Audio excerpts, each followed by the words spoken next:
Hello, my name is Morgan Pendris, and I major in criminology. And for today's presentation, I'm going to be focusing on Chapter 10, Drug Use and Delinquency, specifically on substance abuse among juvenile delinquents. I chose this topic because substance abuse among adolescents have become much more prominent in recent years and has led to many more overdoses, high school dropouts, and many more minors ending up in the system. So what is substance abuse, and why do I see this as an issue? Well, substance abuse is abusing any drug in a way that would inflict self-harm.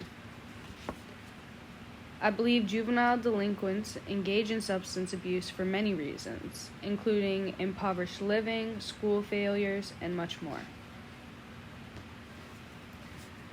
I believe the labeling theory plays a role in substance abuse among juvenile delinquents, as labeling an individual negatively will only impact that individual in a negative way further.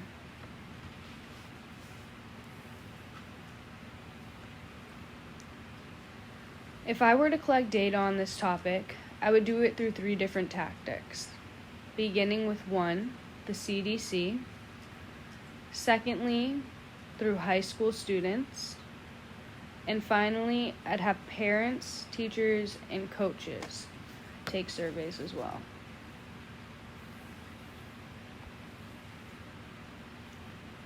The National Center for Drug Abuse Statistics offered many statistics and trends among juvenile delinquents.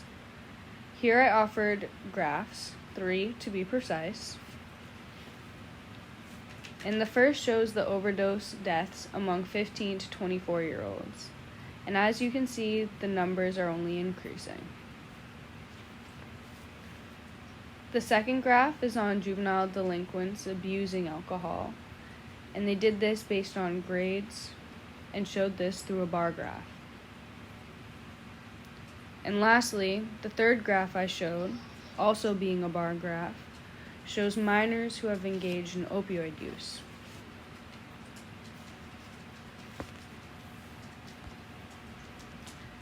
Here I provided additional information on juvenile delinquents en masse that I found to be important.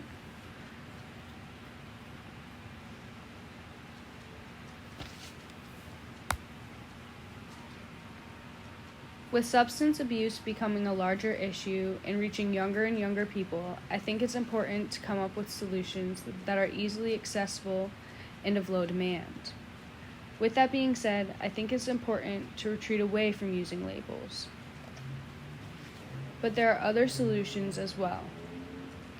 I think that we should begin with accessible therapy and counseling for all students, not just those that we may see at risk.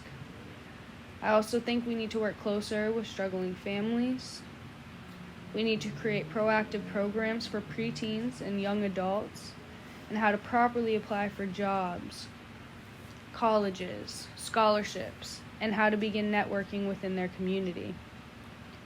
I also believe stronger lines of communication between coaches, parents, teachers, and bosses is extremely important. And lastly, voluntary drug tests at schools.